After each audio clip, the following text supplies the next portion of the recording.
Good morning बच्चों। हम लोग सहखंडज अपव्यय पढ़ रहे थे। पिछले टर्म में हम लोगों ने सहखंडज अपव्यय पढ़ा और उससे रिलेटेड प्रॉब्लम्स सॉल्व की। आज हम लोग उसी के आगे पढ़ेंगे। कुछ प्रॉपर्टीज हैं सहखंडज अपव्यय की, यानी एडजॉइंट ऑफ ए की। उन प्रॉपर्टीज पे आज हम लोग चर्चा करेंगे, ठीक। तो उसके पहले एक और प्रॉपर्टी थी शायद, जिसको बता दिए, फिर से एक बार हम इसको रिपीट करेंगे कि अगर किसी अपव्यय, suppose that a11, a12, a13, a21, a22, a23, a31, a32, a33, ये अपव्यय दिया गया है। हम इसके सहखंडज निकालें, कितने निकलेंगे? बताया था कि सहखंड निकालें, यानी कोफैक्टर्स निकालें। तो कितने कोफैक्टर्स आएंगे? जितने एलिमेंट्स हैं सभी एलिमेंट्स के रिस्पेक्ट में कोफैक्टर्स निकालेंगे। इसके रिस्पेक्ट में जो आएगा उसे हम लोग क्या बोलते हैं? a11। इसके रिस्पेक्ट में जो आता है a12, इसके रिस्पेक्ट में a13, ठीक। तो एक प्रॉपर्टी हम लोगों ने पढ़ी थी कि किसी पंक्ति के सापेक्ष या स्तंभ के सापेक्ष प्राप्त सहखंडों का उस पंक्ति के संगत अवयव से गुणनफल का योगफल जो होता है वही सारे इसके डिटरमिनेंट का मान होगा। यानी इस अपव्यय के डिटरमिनेंट का जो मान आएगा वो क्या होगा? कोई पंक्ति और या कोई स्तंभ उसके संगत कोफैक्टर्स के गुणनफल के बीजगणितीय योगफल, यानी जैसे इसके सापेक्ष हम लोगों ने ये कोफैक्टर्स निकाले, तो इसके डिटरमिनेंट का मान क्या आएगा? डिटरमिनेंट ऑफ ए आएगा a11 plus a11 a12 plus a13 ये तो हम लोग निकालते थे। कैसे? देखिए, अगर हमें इसका डिटरमिनेंट निकालना होता था, अपव्यय का डिटरमिनेंट, यहाँ डिटरमिनेंट लगाया ना, तो क्या कर रहे थे हम लोग? फर्स्ट रो फर्स्ट कॉलम, तो a11 और first row first column delete करने के बाद क्या करता? a22, यहाँ पे 23 है, a22 23, a32 a33, फिर अगला क्या आएगा? प्लस होता माइनस है, फिर प्लस कैसे हुआ अभी देखो। Second row first row second column, तो a12, ठीक। यहां पे क्या आएगा? माइनस a12 क्या आ जाएगा इसमें? फर्स्ट रो सेकेंड कॉलम, तो a21 a23 a31 a33 plus first row third column a21 a22 a31 a32, ये आएगा। यही करते आ रहे हैं हम लोग अभी तक। जब ये आ जाएगा तो इसमें क्या होगा? इसको हम लोग क्या कहते हैं? ये हमारा क्या कहलाएगा? ये कहलाएगा a11 के सापेक्ष कोफैक्टर, होगा कि नहीं? First row first column delete करेंगे, ये बचेगा। ये क्या है? जब माइनस को यहां ले लेंगे तो a12 के रिस्पेक्ट में क्या है? कोफैक्टर, यानी फर्स्ट रो सेकंड कॉलम, तो ये आएगा माइनस, यहां जाएगा तो ये प्लस हो जाएगा। इस वजह से यहां पे ये क्या आ जाएगा? Cofactor a12। ऐसे ये क्या रहेगा? a13।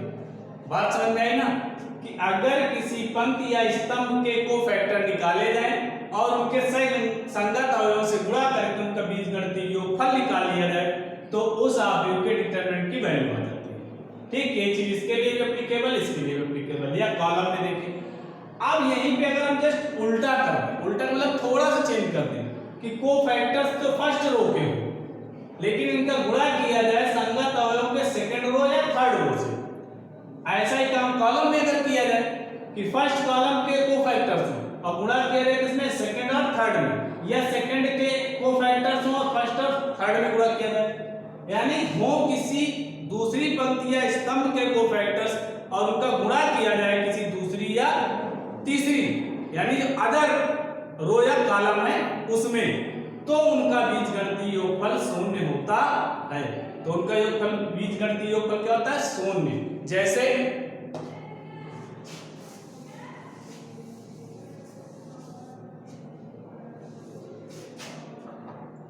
इसमें ये फर्स्ट रो के कोफैक्टर्स हैं। अब अगर इनका हम गुणा कर दें सेकेंड रो से, यानी a21 into a11 plus a22 a12 plus a23 a13, तो इसका बीजगणितीय योगफल क्या हो जाएगा? शून्य हो जाएगा। ऐसे ही a31 a11 plus a32 a12 plus a33 a13, इसका भी क्या रहेगा? 0। ऐसे सेकंड के होते हैं और फर्स्ट और थर्ड में करते तो 0 आ जाता। थर्ड के होते हैं फर्स्ट और सेकंड में करते तो भी क्या रहता? 0 आ जाता। ठीक। अब ये प्रॉपर्टी अगर समझ में आ गई तो हम लोग आते हैं थ्योरम।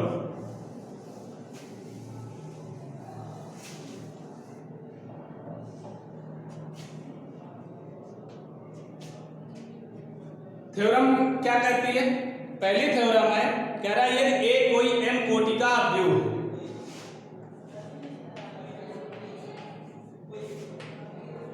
यदि ए कोई n कोटि का अवयव है,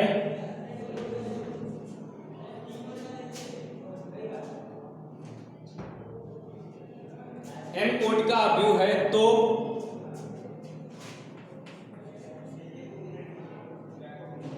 a into adjoint of a equal to adjoint of a into a equal to determinant of a into I है। ठीक। जहां I क्या है? n कोटि का इकाई अवयव, ये आपको मालूम पहले से बता चुके हैं। तो हमें क्या प्रूव करना है कि a into adjoint of a equal है किसके? adjoint of a into a के, और ये इक्वल है किसके? Determinant of a into I है। चलिए प्रूव करते हैं इस थ्योरम को।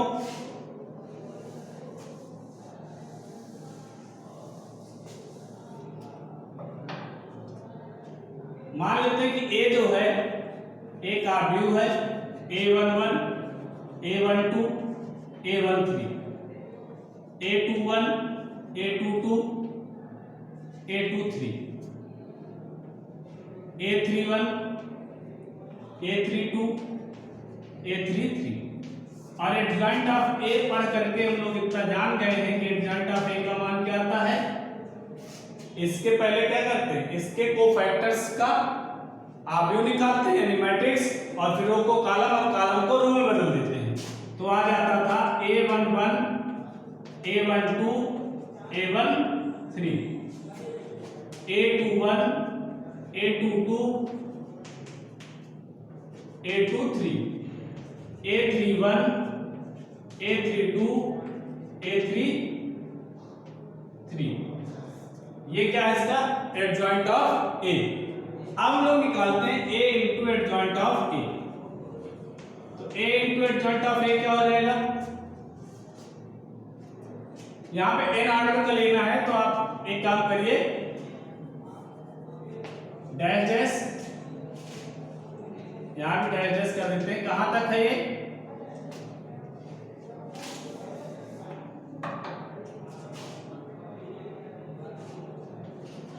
an1 an2 dash dash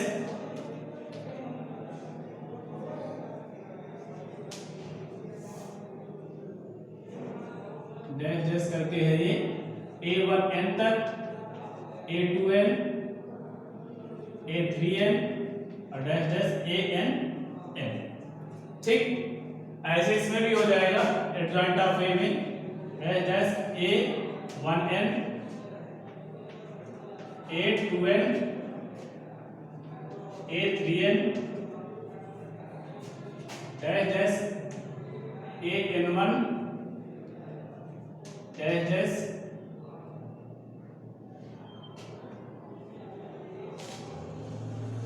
a11 an2 an3 an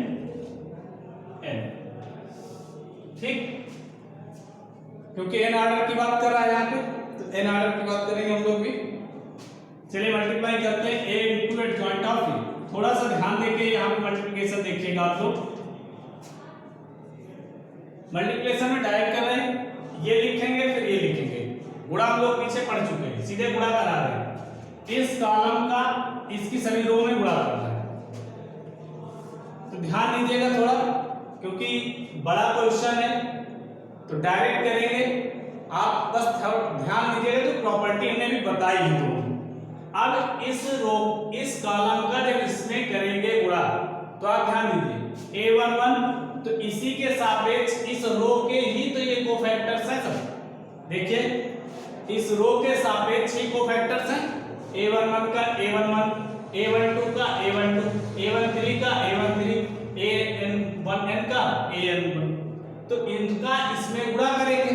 अब गुणा करने के बाद क्या कर देते हैं, जोड़ देते हैं, यानी ये लिखते हैं हम लोग a11 into a11 plus a12 a12 plus a13 plus, तो जोड़ते हैं और इसी पंक्ति के कोफैक्टर्स का संगत अवयव में गुणा करके जोड़ने पर जो बीजगणितीय योगफल आता है वो अभी बताया कि उस आव्यूह का डिटरमिनेंट होता है।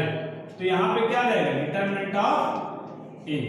ठीक, लिख नहीं सकते इतना ज्यादा, आप इसको ध्यान से समझ लीजिए।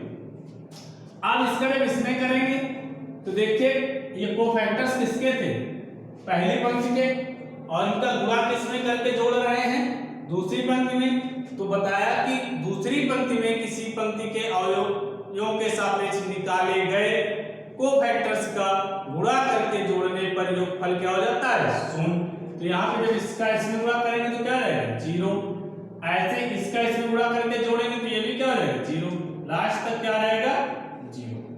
ठीक, अब यही काम इस पंक्ति में स्तंभ से करेंगे।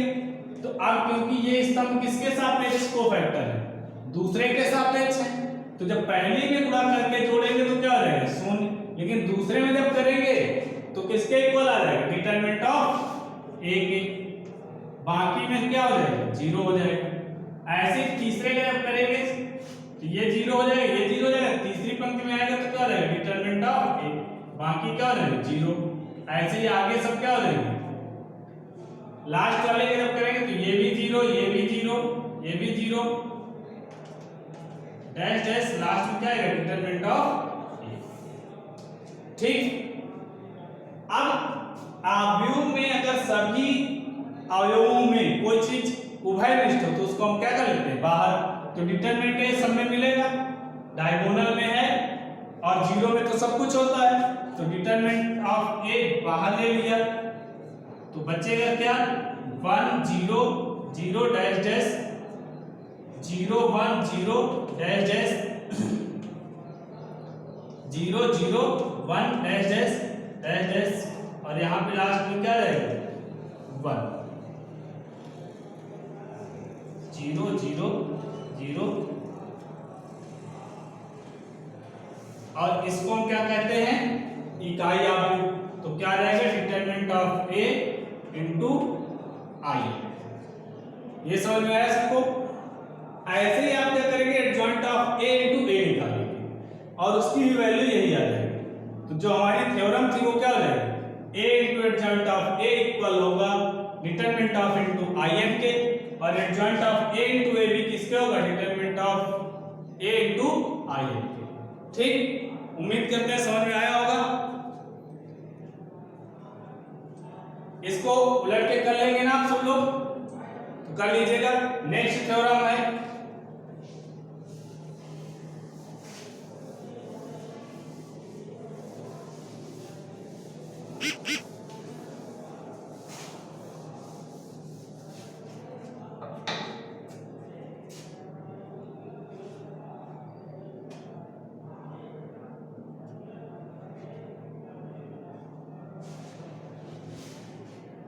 यदि ए तथा बी दो एक ही कोट के व्युत्क्रमणीय अवयव हो तो ए बी तथा बी ए भी उसी कोट के व्युत्क्रमणीय अवयव होंगे। अब व्युत्क्रमणीय अवयव की बात अगर करें तो एक चीज हम लोगों ने पढ़ी थी पहले, व्युत्क्रमणीय अवयव किसके द्वारा? एलिमेंट्री ऑपरेशन के द्वारा। अब यहाँ पर हम लोग पढ़ेंगे किसके द्वारा? अवयव यानी अवयव और डिटरमिनेंट के द्वारा। ठीक, वहां पे कोई अवयव व्युत्क्रमणीय कब होता था कि अगर हम एलिमेंट्री ऑपरेशन अप्लाई करें और उस ऑपरेशन में कभी भी कोई पंक्ति शून्य या स्तंभ शून्य ना हो तो उस दशा में वो क्या कहलाता था? व्युत्क्रमणीय। यहां पे अगर हम किसी अवयव का डिटरमिनेंट निकालते हैं, डिटरमिनेंट ए, और ये शून्य नहीं आता यानी डज नॉट इक्वल टू 0, तो ये व्युत्क्रमणीय अवयव कहलाता है। तो क्या कहलाएगा ये? व्युत्क्रमणीय अवयव। अभी इसमें भी हम लोगों को पढ़ना है, जब व्युत्क्रमणीय अवयव पढ़ेंगे तो व्युत्क्रमणीय अवयव में ये चीज पढ़ेंगे कितने केस बन सकते हैं। एक केस बनेगा determinant A does not equal to 0 का, और एक बनेगा determinant of A equal to 0 का। लेकिन फिलहाल अभी हम बात यहाँ एडजॉइंट ऑफ ए की कर रहे हैं, तो केवल इतना समझें कि determinant of A does not equal to 0 है तो ए क्या होगा? व्युत्क्रमणीय अवयव होगा। ठीक, अब थ्योरम क्या है? प्रमेय है यदि ए व बी दो व्युत्क्रमणीय अवयव हैं, ए और बी व्युत्क्रमणीय अवयव हैं,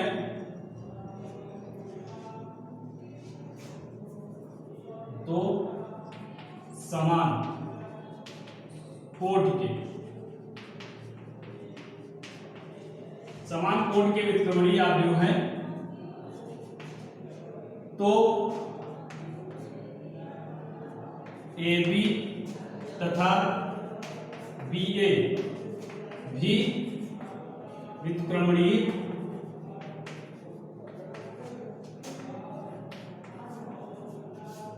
अवयव होंगे। ठीक, कैसे होंगे? कि हमें पता है कि व्युत्क्रमणीय अवयव होने का मतलब क्या है, क्योंकि साफ कर देते हैं इसको, फिर देखते हैं।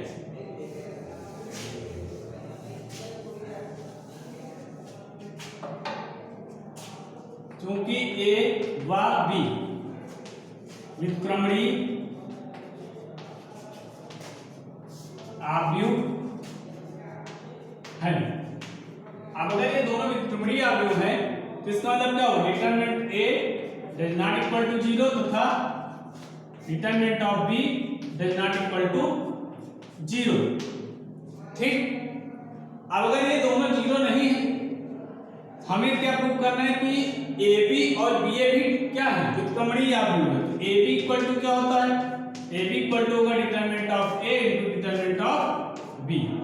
अब ए भी शून्य नहीं है और बी भी शून्य नहीं है, तो इनका गुणनफल क्या शून्य हो सकता है कभी? अगर हम दो अशून्य संख्याओं का गुणा करें तो क्या उनका गुणनफल कभी भी शून्य आएगा? तो ऐसा संभव ही नहीं है कि दो अशून्य संख्याओं का गुणा किया जाए और उनका गुणनफल शून्य आ जाए। तो ये भी शून्य नहीं है और ये भी शून्य नहीं, तो इसलिए इनका गुणनफल भी शून्य नहीं होगा। क्यों?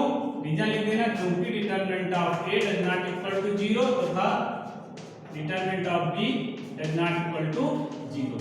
तो इसका मतलब क्या हुआ? इसलिए ए बी व्युत्क्रमणीय अवयव होगा। ठीक, ऐसे बी ए की बात करें तो बी ए इक्वल टू क्या रहेगा? Determinant of B into determinant of ए।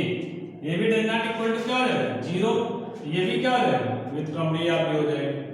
ठीक, तो ये दोनों थ्योरम्स आप लोग फिर से रिवाइज करिएगा और अपने आप प्रैक्टिस करिएगा। अभी 2 थ्योरम और हैं जिनको हम लोग नेक्स्ट टर्म में पढ़ेंगे। धन्यवाद।